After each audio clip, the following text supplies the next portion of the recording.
Hello and welcome to Game Time Tech. We are on episode 26, which is really fitting for the 2026 Olympics. We're talking about all of the Olympic tech behind the scenes at the Winter Olympic Games. Have you been watching?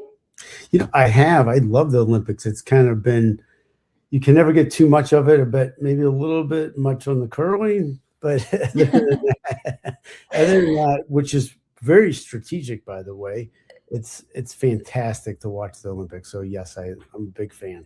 Yeah. All right. Well, before we get started, we should do a quick introduction. I'm Melody Brue with more insights and strategy. And as always, with me is Robert Kramer. And today we've got a packed show with how technology is powering the Milan 2026 Olympics, discussing how tech vendors are playing along in these Olympic Games. But quick disclaimer, this show is for information and entertainment purposes only. While we will discuss publicly traded companies on the show, its content should not be taken as investment advice. So you've been watching a lot. We kind of have it on like almost as background.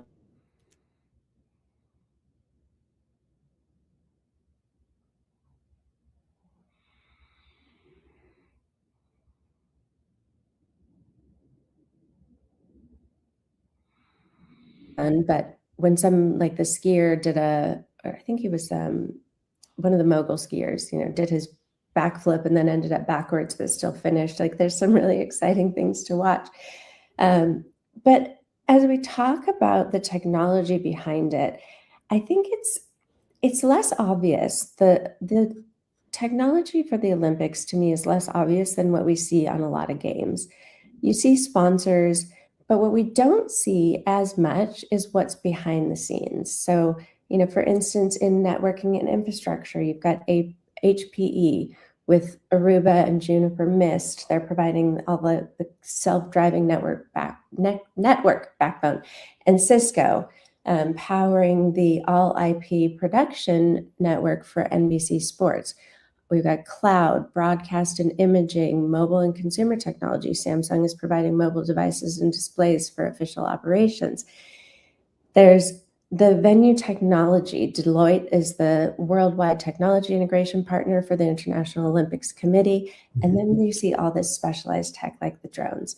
So we'll get into some of that. But while watching it, what do you see as kind of the biggest difference in the tech behind the Olympics this year? I think you put a lot of things well put. I think what's different is how things are integrating, and it doesn't feel like you have to go to many different places to see what you want to watch. So viewers are seeing smoother camera transitions, faster replays, better graphics, more options to watch it. I'm not sure if you're using Peacock or not, but they have a plethora of different games to watch within the Olympics. So the result is a tighter coordinated production, and there's a very high quality infrastructure from a cloud perspective as well. That is interesting. The options of how you can watch it and where, and we saw this years ago with the Olympics, because I remember watching the breakdancing, where you can choose what to watch. It's not just what's on. In years past, it's been like, this is what's on right now. But, we use YouTube TV. I can go on and see what's live, what's recorded earlier. So it's really a customized experience for the viewer. But on the backbone of that, what's running that we don't see? So the Olympic broadcasting services run the master production layer. And so they capture every event and distribute it to feed globally. Sony provides advanced high frame rate cameras, which is why the sports like downhill and others are looking so fantastic and sharp. And then you have some of the other vendors that you talked about, like Grass Valley and Ross Video, handling switching and replay systems, which is a big deal too. Chyron powers the real-time graphics, the sector splits, the speed overlays, the time comparisons. These are all about seeing also the different performance data that appears on screen, because it's all about milliseconds. You can actually see some of these things in the data that they're showing and understand what they're capturing and how they're scoring a lot Yeah. different than you have in the past. And a lot of these broadcasting ways that you're able to look at it, like I'm using Peacock, sounds like you're using YouTube, you can break it down through there and understand how they're doing the scoring a little bit better than you could in past years. That real-time scoring is really interesting. I feel like it's one of those things that it makes it interesting in the moment, but there's less of an anticipation of who won. Right. Like, we used to wait for the score to be posted, and now it's like you see it in real time, like in figure skating. They throw a particular jump or a trick or whatever, and you can see the scores and you kind of see the placement in real time. It's very interesting to see how things are scored, and there's definitely a a a more data driven approach to reaching that score, which is that's what I think is really interesting, right? Because it used to be, you kind of hope for doing something that the judges like, but now you can really break down those scores and know, even in some cases, oh, I had a fall. Now I need to throw a bigger jump because I need to make up for those points. So Right. really interesting from that perspective. But also, this has to reach every viewer. And like we just talked about, we may have different streaming services or preferences. So reaching those viewers and reaching them where they want to see and how they want to see it is a really important part of this. Right. So Comcast Technologies supports the distribution to the broadcasters like NBC. So across linear TV and streaming platforms, so they're getting it through that. The expectations now is basically a zero lag and a consistent quality, and that's what they're all looking. So if you're watching it on your phone or like a 75-inch TV, you should be able to see the same type of quality, which is fascinating. Because when we grew up, what do we have, like a boob TV with a dial, and then Yeah, you had to watch it at a certain time, and that you got one show. I mean, now when you turn it on, you could watch the replays, you could watch right. the your favorite sport, you could watch anything that you're looking for, and then you can even go to highlights. So this is really a different way to watch the Olympics, and it's all based through the broadcast technology that we're talking about. Right. And cloud is playing a bigger role in that too. And we've discussed this with broadcasting with NFL, with our trip with the NFL to Germany. So much more is happening in the cloud.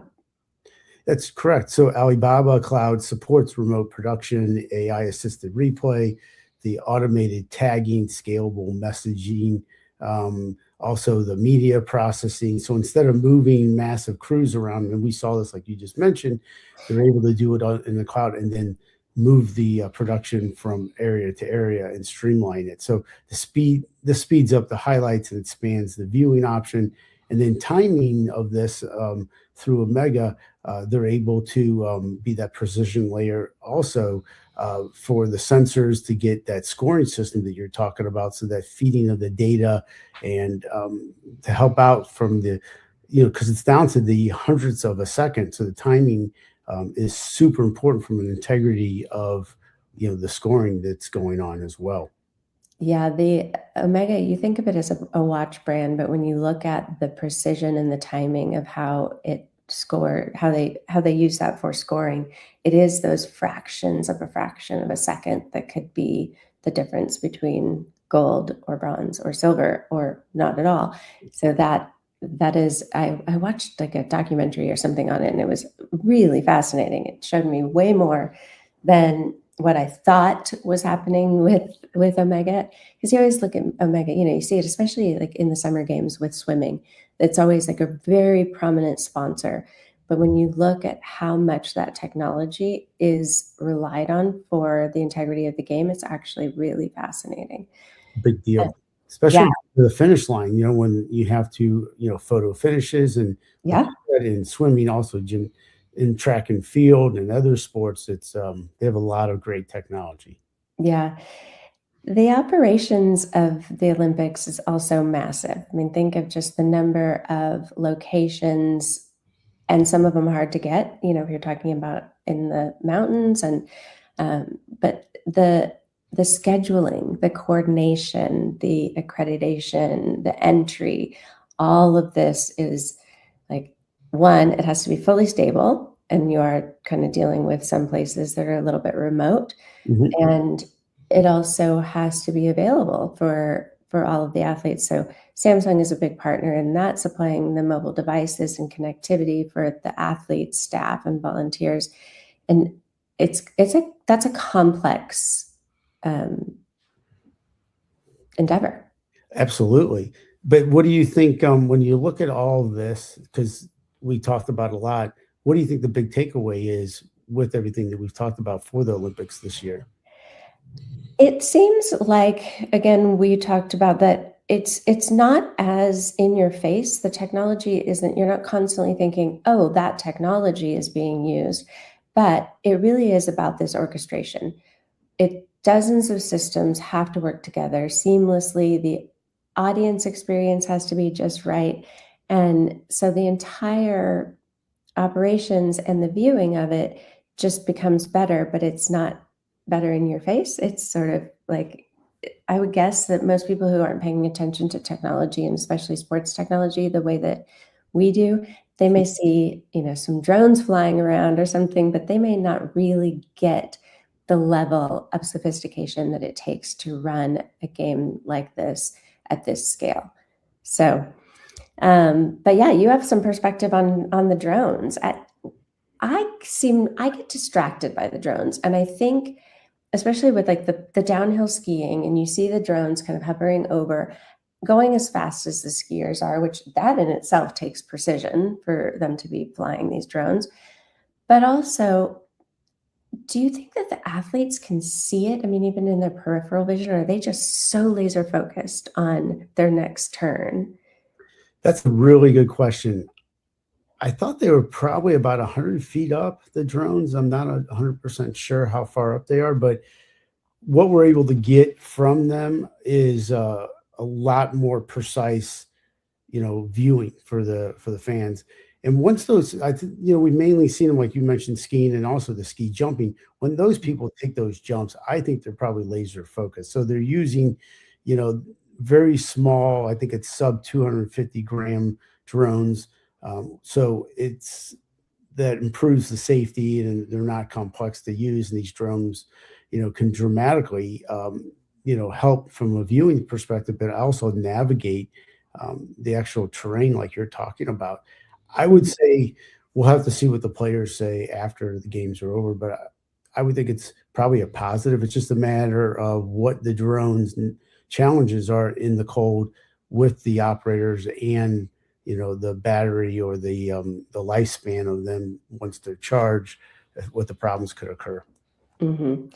The drones give these angles that wouldn't be possible otherwise. That, you're not going to have a camera person on the slope at every single angle, at every single turn. Similar to the drones that were used in F1, there are some angles that just would be impossible to get. And also PGA, we're seeing the drone usage more and more, but it adds kind of these different dimensions when it's following the athlete down the course. So showing the slope gradient, the turns, the terrain changes, and it makes it like feel more real. Like you kind of can feel like, I don't think there's any way I could feel that speed skiing because it just wouldn't happen. I think, if I go 35 miles an hour down a slope, I'm like hauling but they're But going so 80, some of them, but I think traditionally they used helicopters or some types of I guess blimps in some cases, fast. or Mhm. other things that they, high up, wide angle Yeah, cameras, but you're not getting, like you said, following the actual athlete down the course. I think it's another viewing option that's fantastic. yeah. And so it adds, more of a understanding, like you mentioned, of the difficulty and the velocity that they're going through. And it's all this feeds into the integrated live production, which I think is a big takeaway from what we're talking about. Yeah. So, one of my favorite sports to watch is figure skating. I just think, especially the pairs, to coordinate at that level and to hit every single thing in sync and to the music and on a sharp blade of metal on ice. Oh my God. I actually spent some time doing some figure skating when I was young, so I appreciate the complexity of it and how hard they work. But Snowflake is working on things with figure skaters on athlete development. And as I understand it, this isn't just an Olympic thing, this is a long term development. You met with Snowflake recently and talked to them about this. So tell me more. Yeah, I think they're doing a couple of things. So they're doing development with the U.S. figure skaters, which operates across hundreds of clubs and regions throughout the United States. So historically, the performance data has been somewhat fragmented. So now they're able to centralize the athletes' performance metrics, and that's a big thing because you could see where they performed the best along the way, different songs, different arenas, how they did in competitiveness, training data, operational insights. And then you know how it is as an athlete when you sometimes you might do better against higher competition and Mhm. do worse against lower competition. So the coaches can track this over time. This is all being put into the Snowflake data platform and and organized for the U.S. Figure skating by Snowflake. And so then that data must feed into the Olympic pipeline, yeah? Yeah, exactly. So the talent identification becomes more data informed, development decisions become more consistent, governance matters, athletes' performance data is very sensitive, as you know. So Yeah. once you blend it with the fan for engagement and sponsorship data, then you have really more of a story here. Those data, the privacy controls of that data is so important. When you think about the amount of information that you get, I mean, even, I love my Whoop. I'm a big Whoop fan here. But that data says a lot about me. And it's not just, how much did I work out or how much did I sleep, but it shows whether I'm kind of at my best or maybe today I'm a little tired, I might be run down. It also shows the time I sleep. Like Mhm. I might, be asleep from 11 to 6 or whatever. There's a lot of personal data here. And so that governance around that sensitive data is so important. The the coaches have to trust the data. They have to trust that it can strengthen the development, but it also has to be incredibly secure. So choosing a data partner from that perspective is that that's incredibly important. Oh my God, it has to be a big deal because these are it's kind of almost like a medical record. You know, this is Yes. information about a person and it has to be private. It's meant to help them progress, help analyze where they perform at their highest, where they might have issues, where they need to improve. And it also goes into the health situation, what they can see based on the data of health issues, like, there could be a bad leg that they all of a sudden have and their data plummets. So then we know that that's causing the problem. Or they can't skate with their partner. It's better with a different partner, and all that's being Yeah. analyzed It versus exposes some vulnerabilities, yeah. and especially in a game like football where, you could if somebody is not performing at their best that day, that might be a sense of like target that person. So that data, the security of that data, like is paramount. I think that's a I think it's a big deal. So, and then when you start connecting all this, with Snowflake and the Olympics and the broadcasting and the drones and all this data, what do you think is the common thread, and do you like the direction that everything's going? I do. I think this goes back to what we've talked about many times before, which is these massive sporting events are a global stage to prove technology that exists in enterprise settings as well. And so this integration under immense pressure, whether it's production systems, aerial footage, these athlete development platforms, this is a massive stress test. You've got billions of viewers, no margin for error or downtime. And so the success isn't defined by one particular breakthrough or one particular technology. It's how it all works together in real time. And again, a big proving stage for these technologies that exist in enterprise settings.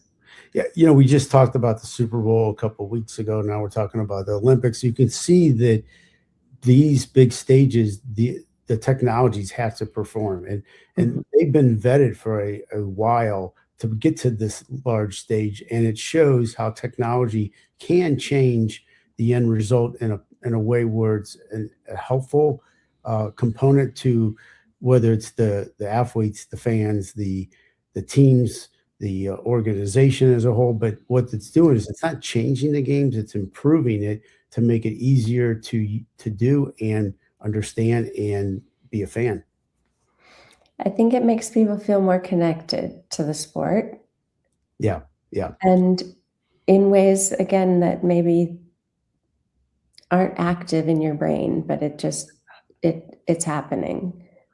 So well, the Olympics is almost over. I think it was another week. What are we? The medals are kind of competitive this year.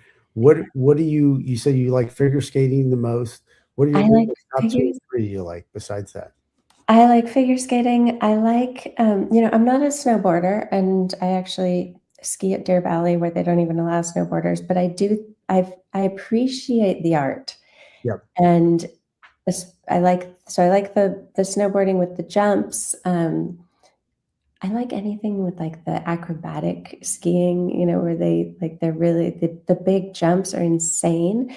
Yeah. And to be honest, curling is one of those like everybody makes fun of it, but when you start to watch it, I can't look away. I watch and I'm like, I want to understand what they're doing. Like what is the sweeping doing? Is it making it going faster? Is it slower? Is it, like just there is really a science to that think about how easily that could be disrupted.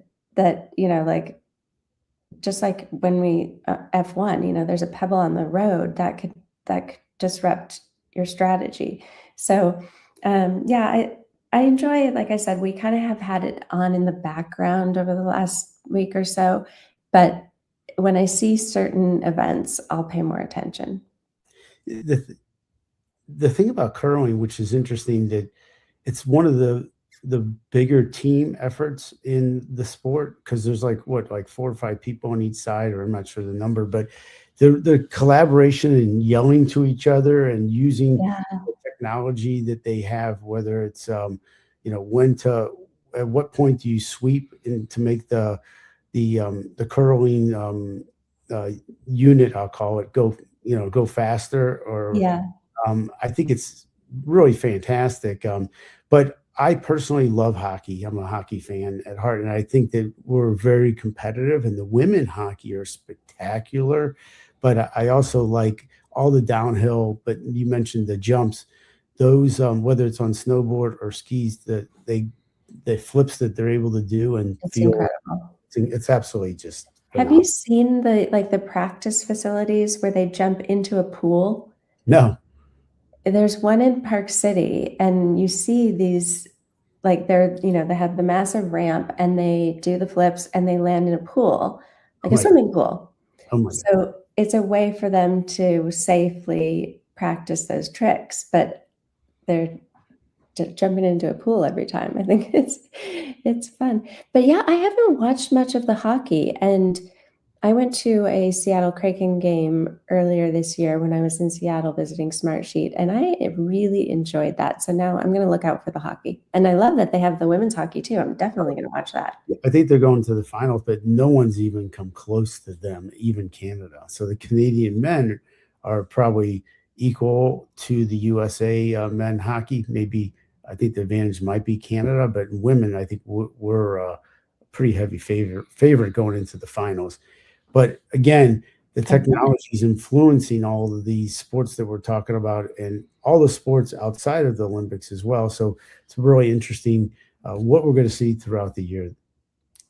Very cool. I'm definitely going to watch some hockey. Well, let's wrap it up. This has been a great show, Game Time Tech, episode 26. Robert Kramer, Melanie Brue. Please take a look at our posts that we've done in the past. Like us on LinkedIn and X. If you have something that we left out, please let us know. We'll look forward to see you next time. Thank you. Thanks.